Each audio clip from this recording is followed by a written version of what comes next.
I'd say the Brights network has a whole lot of atheists in it. It has a whole lot of other kinds of folks in it, people who identify by different labels. And not every Bright is an atheist.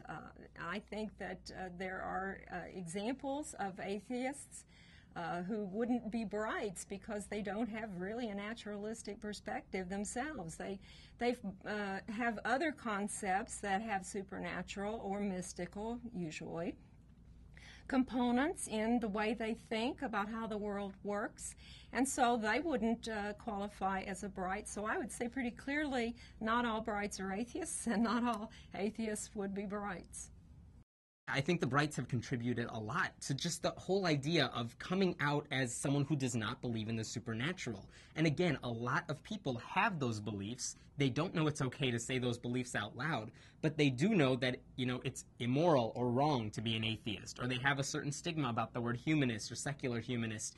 But the term Brights since it is a new term, they don't have that stigma. And it's okay maybe to come out as a Bright. And so people are drawn to that, especially people who, may not be ready to jump to one of the more stricter, stauncher labels, so to speak. It brings people in that may not want to use the term atheist or humanist. But the whole point, I think, of using those labels is to get people to understand what their belief system is, what it envelops.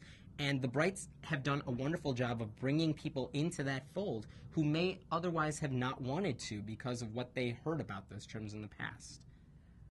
Educating the public about a naturalistic way of living versus a supernatural way of living not only breaks down the negative stereotyping associated with atheists, Brights, humanists, skeptics, rationalists, it also enables us to start communicating. So if we would allow ourselves to use the word Bright more often as we speak to groups, as we go out into our workplace, I particularly enjoy going to college campuses where I speak to students, and the students sometimes are not comfortable saying that they're an atheist. But when I talk to them about the word Bright, their eyes light up and they say, yes, that is me, that you're describing me. I think a lot of religious people are drawn to the idea of the Brights because, again, there's so many religious people who have this belief about the angry atheist or those, angry, militant, staunch, people who don't believe in God. When they hear about what it means to be a Bright, when they hear about what Brights stand for, okay, they don't believe in God, but, they take this neutral position on religion. They're advocating civic activities. They don't have much of a problem with that. They can get along with those people. They can work with those people. And I think that's really the ultimate goal right now. We're not going to convert each other to our sides necessarily, but we can work together because there are a lot of things we have in common, a lot of goals we want to share.